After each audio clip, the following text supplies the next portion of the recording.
month is when men stopped killing each other. And I'm going to paraphrase Kurt Vonnegut here really quickly. He said, men, their guns fell silent and they could hear the words of God. And I want people to remember that, about the futility of armed conflict, of war, and what it gets us, and what it does to us, and how it causes multi-generational traumas. That's right. And so, one of the veterans that I admire the most is my dad. My dad was a Vietnam veteran. He was a victim of Agent Orange. He passed away a couple of years ago. But he never stopped. And he lived exactly how he preached.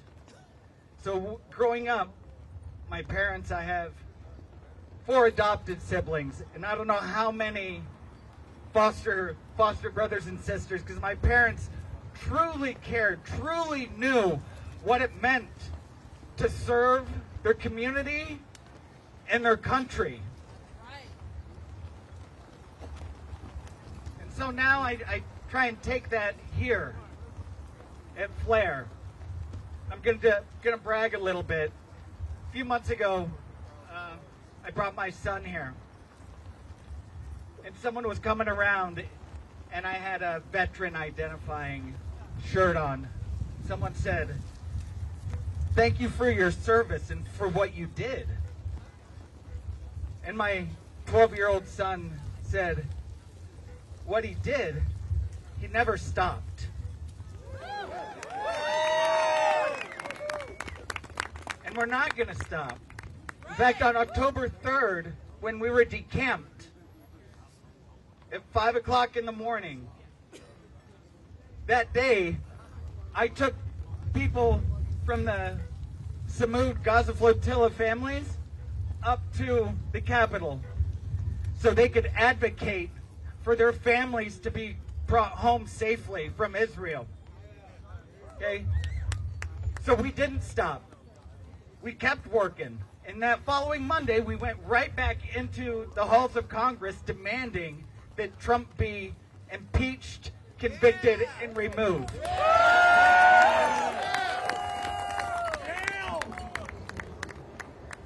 So like I said before, I was a little overwhelmed kind of thinking about what I want to talk about, because there's so much going on.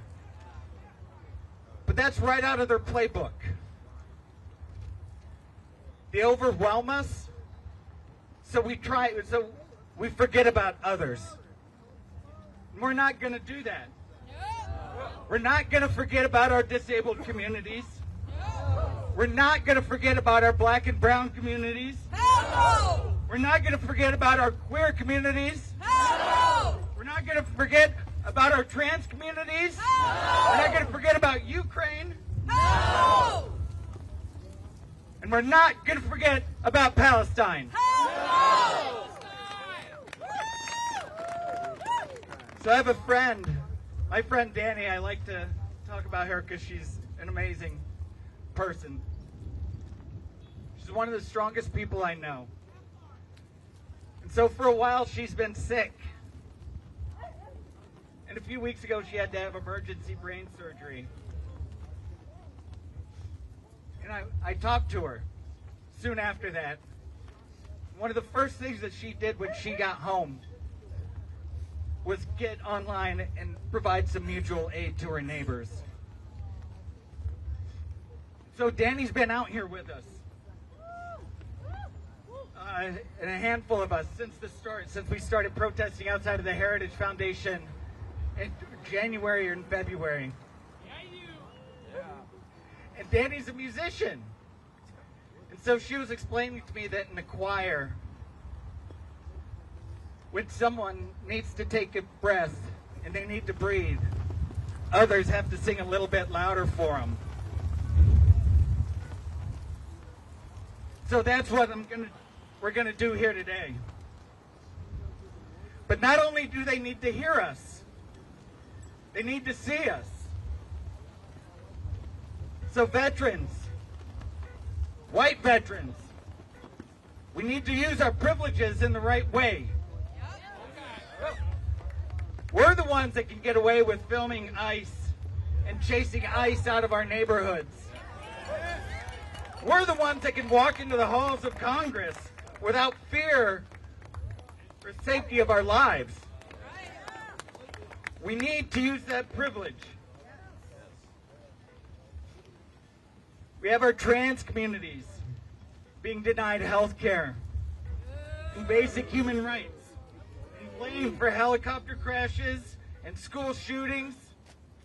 We need to sing a little bit louder for them. We need to show our LGBTQ neighbors that they are accepted and they are loved just as they are. So if you're a fellow queer and you're hetero-coded like me, you need to speak up. You need to speak up for all of our misters, sisters, and other resistors. We have veteran communities whose benefits are being cut. We need to sing a little bit louder for us. We swore an oath to protect our country with our lives and defend the Constitution and the American people. As a thank you, this administration has cut 60,000 jobs from the VA, including the suicide hotline. They've started the propaganda of VA employees committing benefit fraud so they can go in and take our benefits from us. Veterans don't need a thank you for our service. We need you to be worth serving.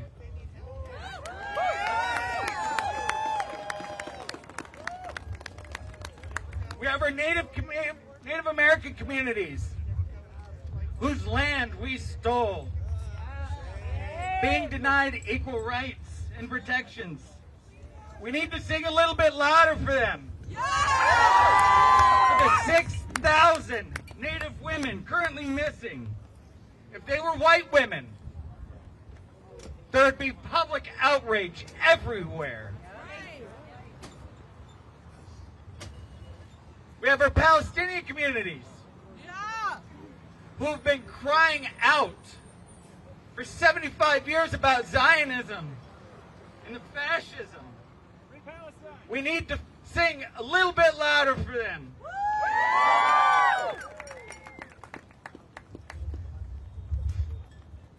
You know, there's a teenager that's still over there. He is still over there, right? Mohammed Ibrahim, 16 years old, Palestinian from Florida, being held in an Israeli prison. 16 years old, being held in an Israeli torture prison.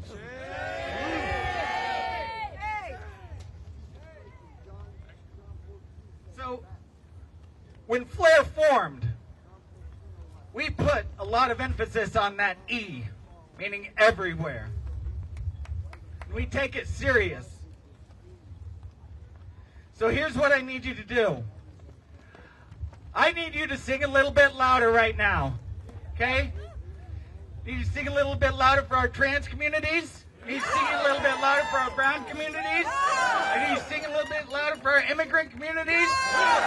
Need you to sing a little bit louder for our disabled communities. Okay? Free DC! Free DC! Free Palestine! Free Palestine! Our day will come! Our day will come! Thank you.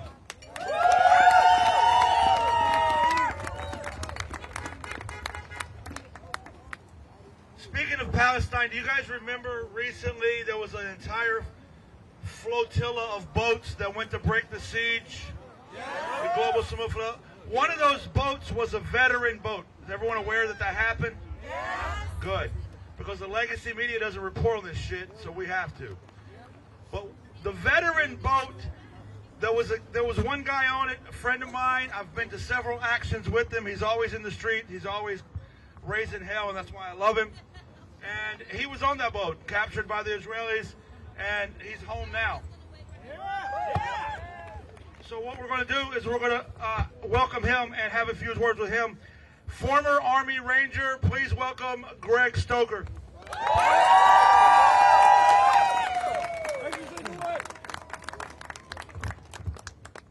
Hey y'all, I hate public speaking, so I'm rolling up with my speech on my phone like a bad school kid. So hello, my name's Greg Stoker. I conducted 4 combat deployments to Afghanistan in the 75th Ranger Regiment during Obama's surge. And now I'm an anti-imperialist activist and journalist. You know, I wanted to speak to y'all today to try and encourage everybody. I mean, not that y'all specifically need encouragement. You're here and it's freezing. That now is the time to put aside some of our political and maybe social differences and organize as a coalition and start getting involved in direct action and advocacy. I know a lot of you guys are already doing that, but I know this is also sometime. I know a few people who are just showing up at these things for the first time. So, as you'll no doubt agree, we've come to a dangerous place. Institutions are collapsing, and the only thing that seems to be expanding is the the Department of War budget and the police state. So, I was, as he mentioned, recently released from Israeli military detention as part of the global Moon flotilla, attempting to establish a humanitarian corridor into Gaza. And we organized a veterans vote and delegation because as veterans, we know a few things. First, due to the grotesque militarization of our society, oh boy, we carry a lot of social and cultural capital. People tend to listen to us or take notice when we engage with issues or protests because we, have some amount of authority when we say point 2, which is whatever violence we do or support overseas almost immediately comes back home. The same technology, for instance, and spyware and drones tested and used to enforce occupation and apartheid on Palestinians are at a local police department and ICE center near you. The impunity of the global war on terror and the tactics and extra-legal violence employed by the IDF recently in Gaza and the West Bank have directly influenced the Department of Homeland Security and the deployment of the National Guard to our cities because allied governments and institutions learn from each other. They empower each other and normalize each other. So, we can all look to the Palestinians because whatever our government and the moneyed interests that control it are willing to do to them for profit, they're willing to do to you eventually. So the real estate interests signing development contracts to turn the Strip into Gaza-Lago are the same ones that bought up all the single-family homes during COVID, the neighborhood of Altadena after the California wildfires, and want you to sign a 50-year mortgage, rent until you die, and be imprisoned if you default or are evicted. They are the same interests that want to develop hundreds of miles of Venezuelan coastline, go to war for resources and land, and want every Gazan ethnically cleansed for the real estate investment of a lifetime. This is about privatizing land here and abroad, resources and labor, and you aren't in the class that profits. As things stand right now, this government has nothing to offer you but violence and empty promises about opposition to the current administration. For our politicians serve money, and the militarization of the police is the housing crisis plan. It's the cost of living plan. It's the health insurance plan, the student debt plan, and the climate displacement plan. If we don't get organized and start putting up a fight, your VA benefits will be privatized and controlled by Larry Ellison or some other techno-feudal oligarch that's looting our tax dollars. Soon there'll be no more tax money going to social programs, back to the people, only money for war and the security state and your own suppression. Because the next lucrative forever war is not to be waged in Iran or over the Strait of Taiwan or even on the beachheads of Venezuela. It's to be waged here against us, and damn aren't those prisons friggin' lucrative. As veterans, we inhabit an entire spectrum of political beliefs, which we need to start working through and get organized, because this isn't a left versus right issue, it's an up versus down issue.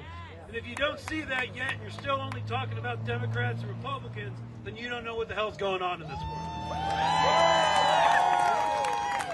We are a very important political bloc, and let's get those Vietnam backlash vibes going again. And in the words of Malcolm X, we aren't outnumbered, we're out-organized. No war ever again for any of us, except, of course, class war.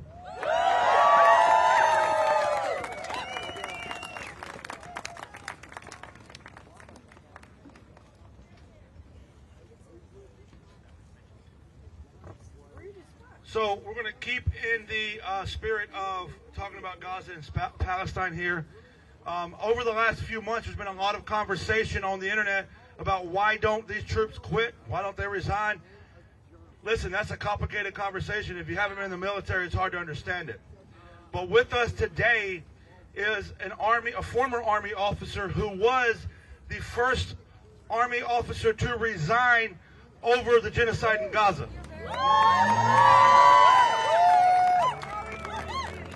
That's a really hard thing to do and a big stance to take, and we want to make sure we're supporting him. Please welcome Harrison Mann.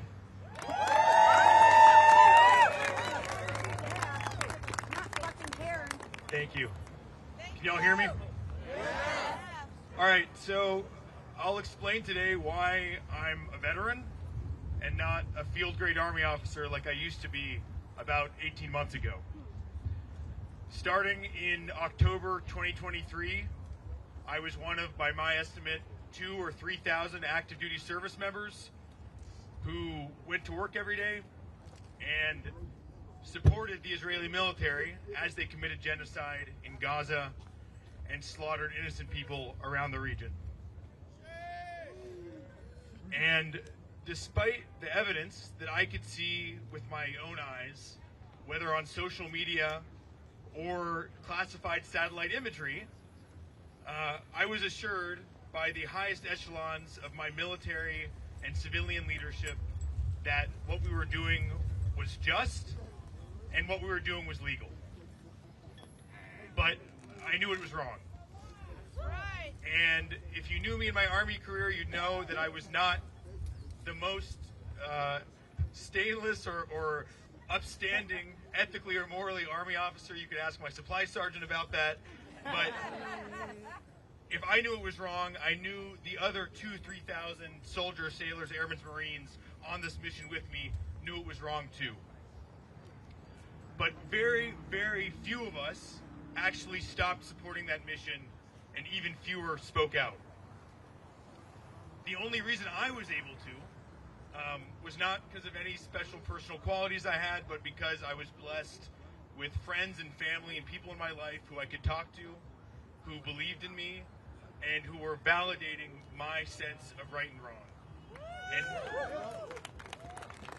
And so, even though I didn't know what was going to happen when I resigned publicly, I knew that there were people who would try to have my back. Today, we have a lot more service members in the same situation that I was. When I resigned, summer of 2024, I wondered if we can get our military to go along with backing genocide, what else can we get them to do? And today, unfortunately, we're starting to have the answer to that. Over the past weeks, there's a young Air Force officer somewhere behind a drone station who's shooting Hellfire missiles at a fisherman in the Caribbean. We have thousands of members of the National Guard who've been deployed to our city streets. And yeah, right now they're just doing landscaping or guarding hookah bars on U Street, but we know they could be asked to do more. And we've heard the threat of invocation of the Insurrection Act and discussion of deploying the 82nd Airborne to Portland.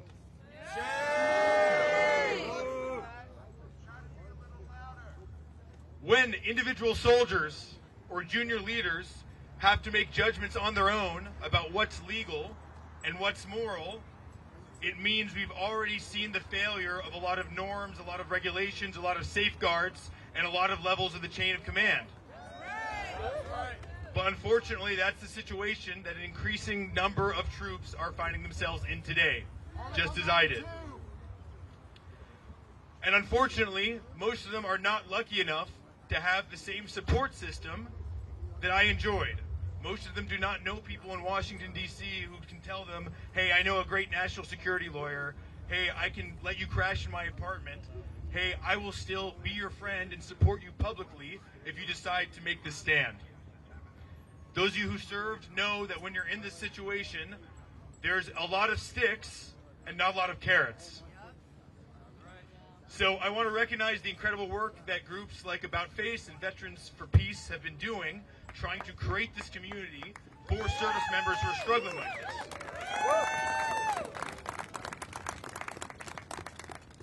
But they can't do it on their own. So everybody who's listening to me right now, here or remotely, whether you're a veteran or not, whether you're an activist or whether you're an elected leader, it's time to start reaching out to the service members in your lives, reaching out to those random National Guard guys you see on 14th Street, and letting them know not just that you want them to do the right thing, but that you'll have their back when they do.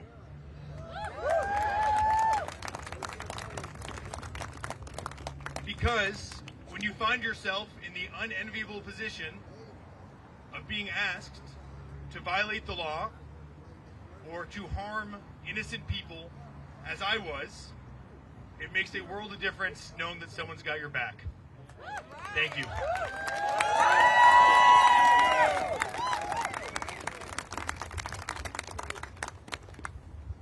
Okay, here's what's going to happen now. I'm going to give some closing remarks on the subject we're just talking about. We're going to do a quick transition of sound system to maybe another one that works better. But what's coming up next, I think we're going to all enjoy. Ben & Jerry's has partnered with us to do a free ice cream handout for veterans. Now, Ben was going to be here, but he got tied up because he's apparently a really important guy. So he didn't make it out, but that's okay. Ben & Jerry's made it out. They're setting the ice cream up right now. But we're going to have quite a few more speakers because I really think that today we need to drive home this point of veterans are against what's happening in this country. Pete Hegseth stood in front of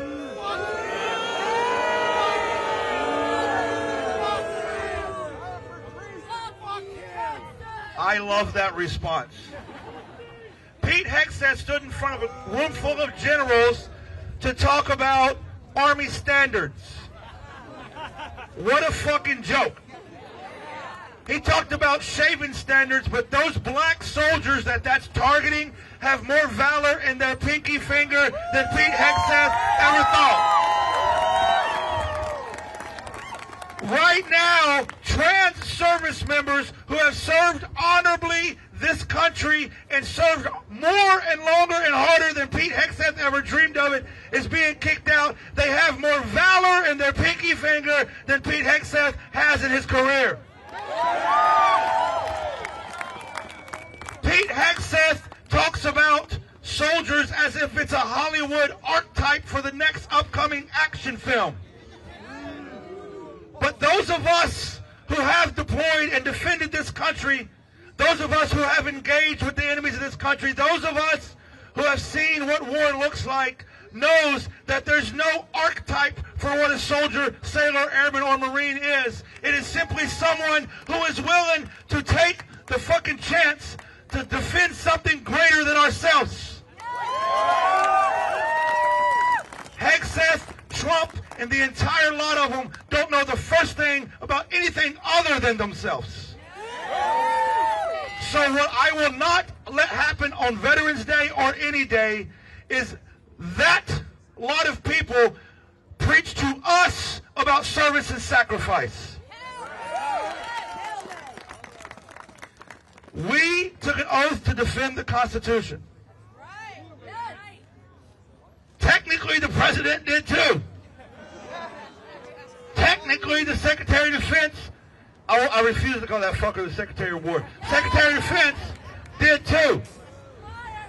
But I don't think they know what the Constitution says. So let me give them a brief fucking recap, and I'll close with these words. We the people. And if you think that we, the people, are going to sit by silently while you violently dismantle democracy and freedom in this country, well, stay tuned. Thank you guys for coming. We'll have ice cream set up soon. That means don't go anywhere.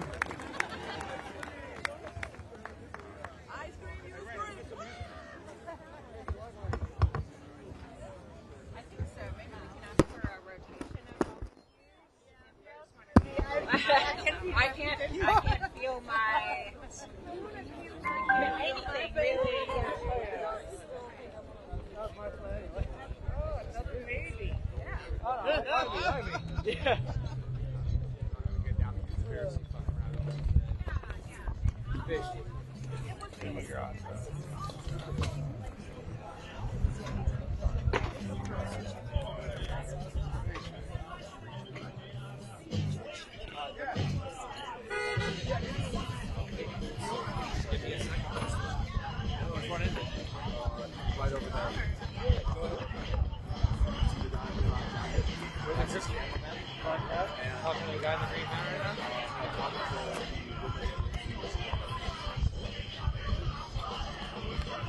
Behind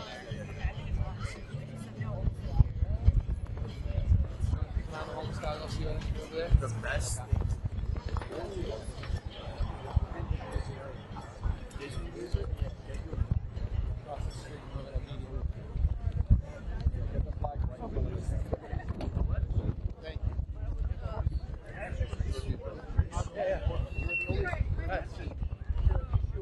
Check.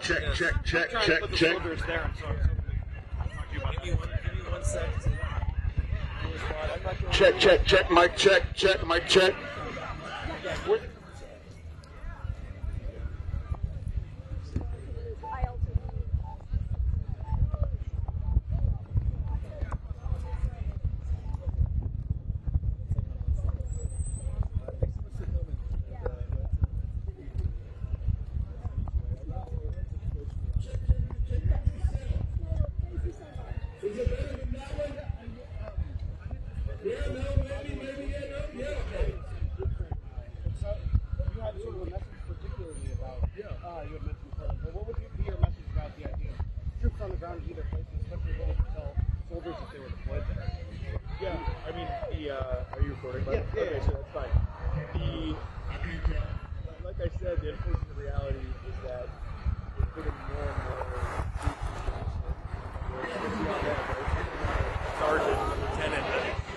Private to make a determination about whether the orders are getting illegal.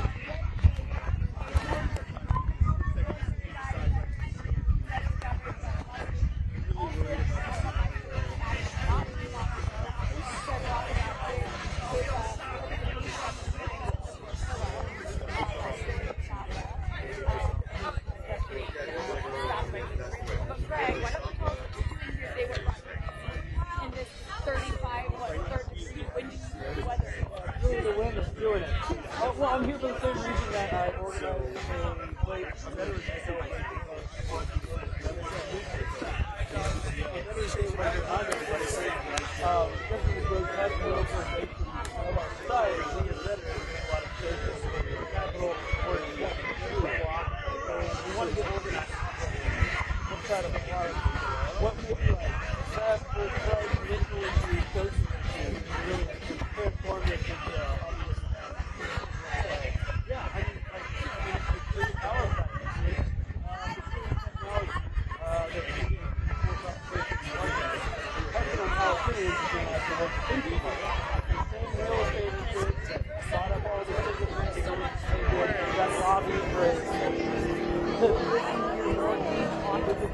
Veterans are determining that every dog is to die or to be cleansed in your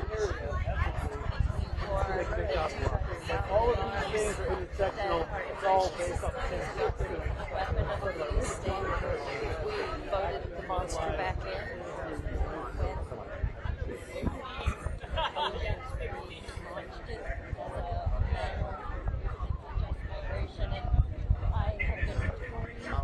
First things first, and what's what?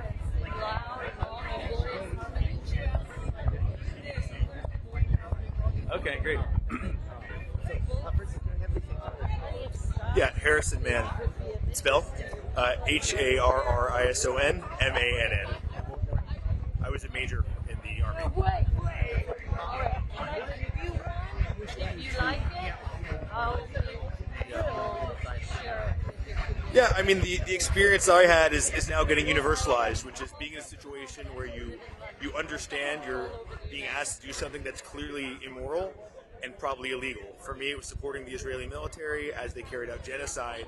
Now, for increasing number of both active and guard troops, it's being sent to U.S. cities, or the threat of being sent to U.S. cities, where, for now, they're mostly here for show, but there's very clear statements from the administration that they're interested in using these troops for law enforcement, maybe to disrupt elections, at very least to intimidate their political enemies in cities and states.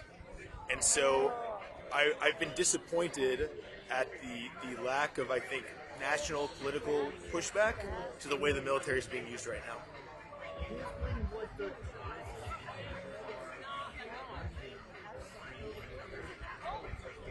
Yeah, I mean, just from the perspective of the military, it's going to accelerate a lack of trust in the military. Right now, we already have ICE and Border Patrol agents who, to a layperson, are basically dressed like soldiers, running around harassing and assaulting people. So if you have actual troops doing there, it means we're going to lose our trust in the military and also really lose faith in what's maybe the last non-politicized part of the U.S. government. But more than that, the danger is we now have not thousands, tens of thousands of government agents, but upwards of 1 million soldiers who can be used to intimidate local governments, disrupt elections, and otherwise police our streets in a authoritarian way, right? The administration has been pretty clear about why they're doing this. It's meant to be a punishment and a deterrent to blue cities and blue states that they don't like. Once you can kind of freely use the military to exert authority that way, you stop being a democracy.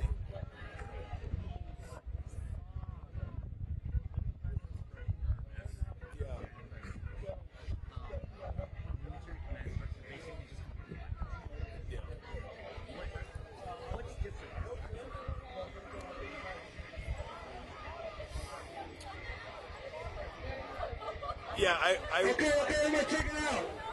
Right in front of our Veterans Day. I think what we're seeing right now is a lot of military leadership, especially in terms of the guard deployment, doing their best to follow the letter of the law and not getting ahead of it. So you have, like, the commander of the Portland National Guard, for example, issuing a memo to his troops that essentially says, we don't like this, we're going to do what we have to do, we're not going to do any more than that. We have a lot of governors who are starting to think, governors and state legislators who are starting to think about, okay, how can we restrict how the federal government can use our National Guard troops? So I'm not sure I quite accept that we're already in a position where the flag officers have agreed to do anything the president wants, even if it's illegal. The very frightening exception to this is the military buildup outside Venezuela and the strikes in the Caribbean. Every military lawyer I've talked to has said these strikes are patently unlawful.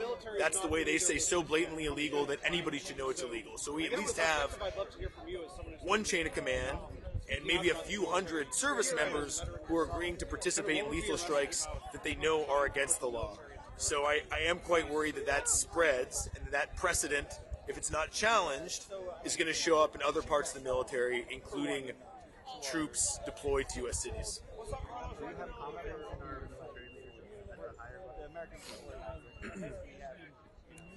I'd like to. I think we don't know what everyone's going to do until they're asked, and they might not know themselves until they're asked. I know there's a lot of consternation and some internal pushback amongst the general officers, and you saw the commander of Southcom resigned over disagreements about the strikes, and it looked like there was another 3-star at the Pentagon J5 who resigned for similar reasons. So I know we have officers who are troubled about this. What I'm not certain is whether or not, if Pete Hegseth fires enough generals, he'll find a yes man who agrees to go on with whatever he has.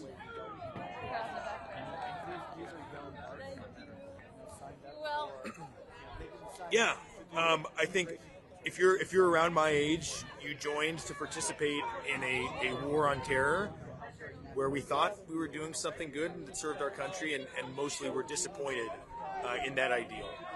Right now, we are faced with a pretty black and white, right and wrong situation, with federal agents, sometimes backed by the National Guard, abducting people on our streets, and really a pretty obvious attempt to dismantle American representative democracy.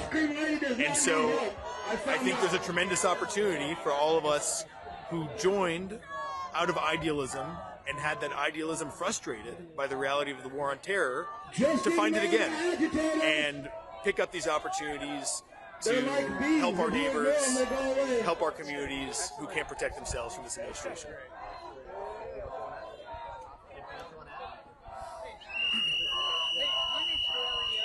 I think that's good for now. Thank you.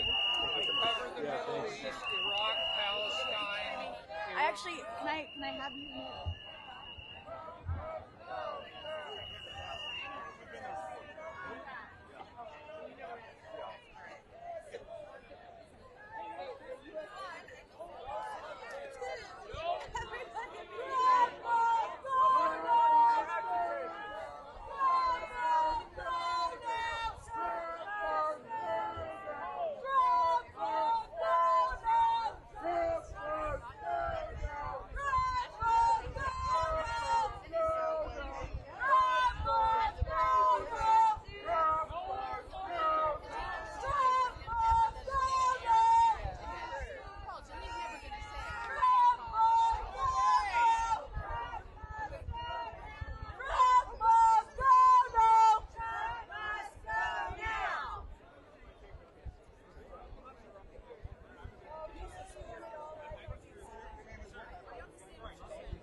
Please stop. Please. Interrupting a Veterans Day event that is explicitly, I told my people to be peaceful. How am I interrupting the event? Are you a veteran? I'm not a veteran. Were you invited? Were you invited? Oh, what do I need to say? Yes. So I'm asking you to leave. It's a Veterans Day event. If you don't want to respect the veterans that are here to have a voice for it, then that's your choice. Right? No, I respect. I'm so actually this trying guy. to find So if you follow this guy, just understand he has zero respect for veterans. I'm not asking you. I'm telling you. If anybody wants to speak, like I'm. We don't want to. Does anybody want to speak?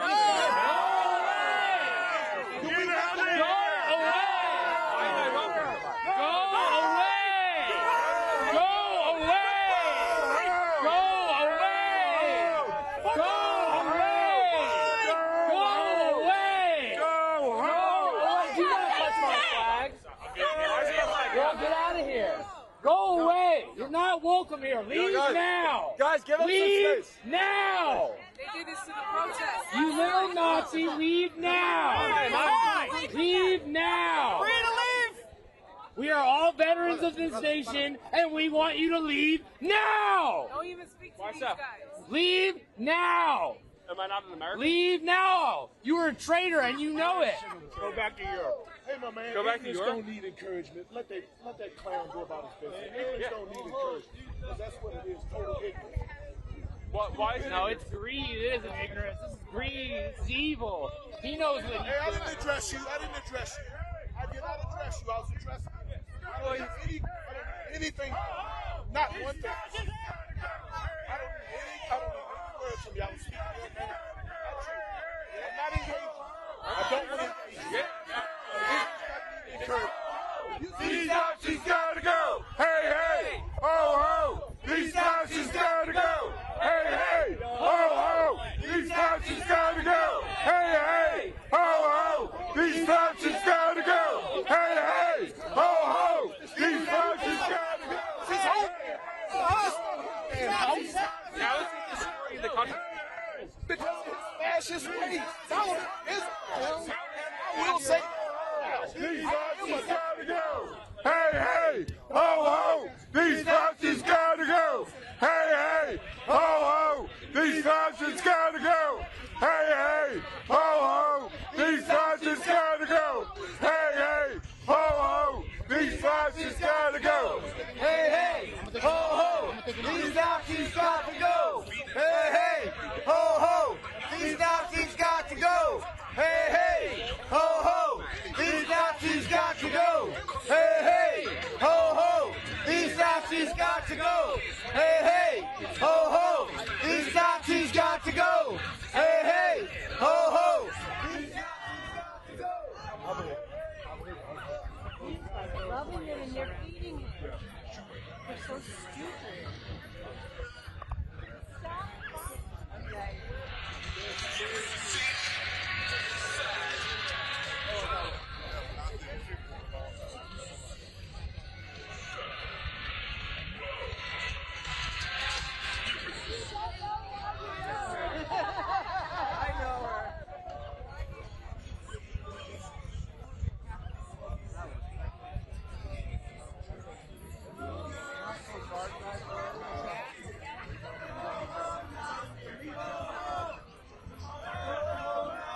Your heart. What does your heart really desire? Everybody, you will not. We all have to get on one accord. I want the golden rule and the kingdom of heaven. I know what that is. I've been there. It's on the Grateful Dead lot. It's the tribes. When we were tribal. It's any community event like this. It is people get back to people. What truly does everybody want? What does your heart really want? This is what I want, people. I want the golden rule, and I want the kingdom of heaven, and I know it's right here. Something died, sickness died. People want.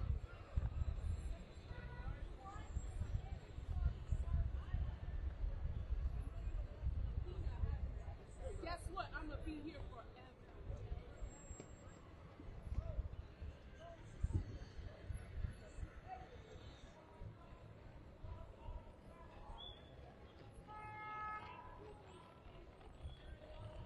What's up, dude? Waiting for you here, man. Come on.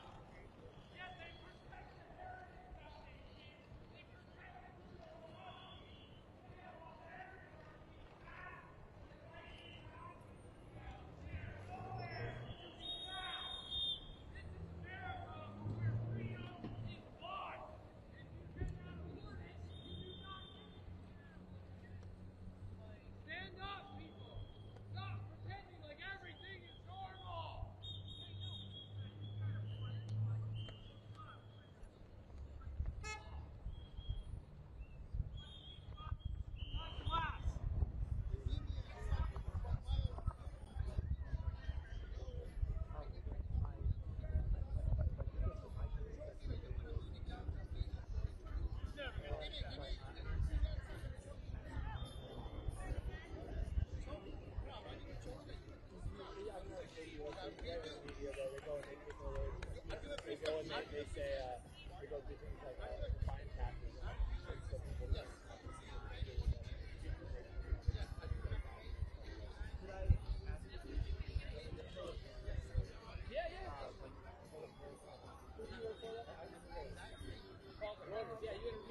That's right. Yeah. All right. Perfect. First things first, can I have you and I know? Yeah, my name. Gotcha. Your same spell your name. WILLIAMKELLY. William Kelly. All right. Perfect. And what was your veteran, right? I'm a combat infantry veteran. Okay. What was your rank? I left as an E4 specialist. Okay. With the Army? Army. All right.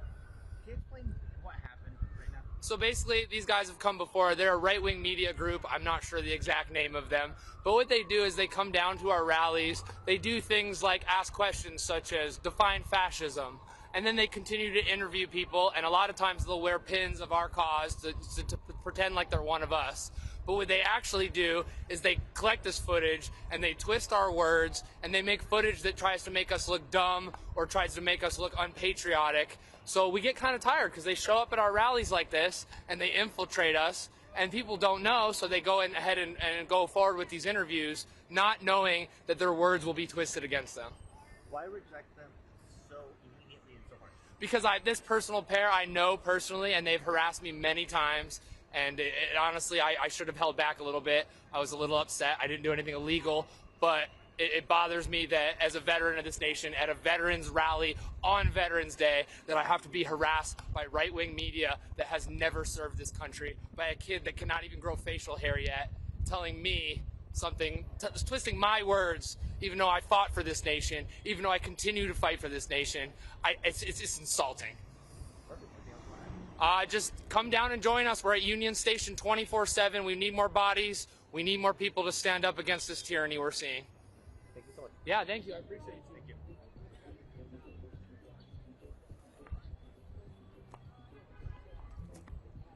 Hey, Gunny, this guy's a right-wing Nazi. Yeah, you are.